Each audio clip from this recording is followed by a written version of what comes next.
The prostitute in the Nave, a power condemned, sold to the occurrences of bad circumstance, predicaments folding under a tragedy of mischief, whelmed and overthrew, expiring to the depths jumbled with a mumbled and puzzling incoherence that ceases away from the only rational explanation, variously disengaged, written off as a covert entangling with deception, pulled down by the hierarchy's insidious, pernicious protocol, and by a governing disorderliness of malfunctioning delirium that asserts making the reckoning expire, expelling to the immoralistic vices that are no more.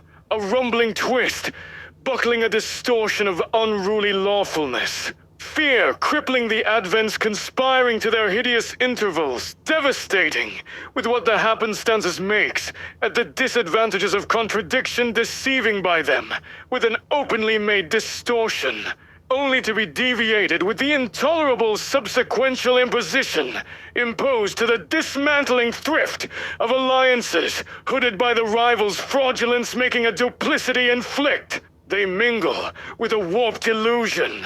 Yes, a dissatisfaction towards the reality disheartening those made from the impulses of subtle intent, dispersing their malice, swindling with their tricks of hoax, to disentitle what advances portions, the relevancies acquired within the assets that allegory holds through the sacred inhibitionist, made to the cold devastation of skittish paranoia, culminating with derailments of extortions. Hatred molts in the belly of the gloat, and the savage loss of sacrificed opportunity, filling up with the gluttony of coursed ugliness. A horrid vial of disgust with the harlot's shamed receipt soaring on the wings of a beast, dressed only in her scarlet scarf, her nakedness and jewels enterprised with deteriorating exhaustion under false exemption, imprisoning the independence of those under their conformity, killing the life from their very soul within. A ratchet's erosion to the spirit of decadence. An enrollment of disgust, exposing the unveiled dispensation. Vomiting up the embellishing of utter sickness. A nausea that cringes the bile in your gut. Puking up the revolt of disdain.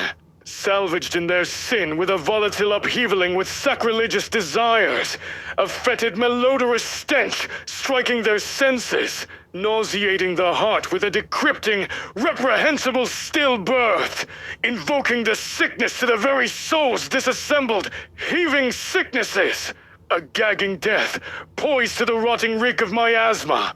A stench of utter disgust, festering the senses, making the recap deceived under their lusciousness for hell's deciphered lies. You shall know them by their fruit. Their putrid and foul fetishes are like thieves, spreading a cadaverous, mephitic, dying demise, passing away within a sweltered, disintegrating, decomposed decay. Yes, they do the will of their repellent father, revolting against life within itself, only to devastate the rhythm of their hearts, insatiable sequence, being sold to the deliverance of death, all the while, dying to the destitute of deficient devoid.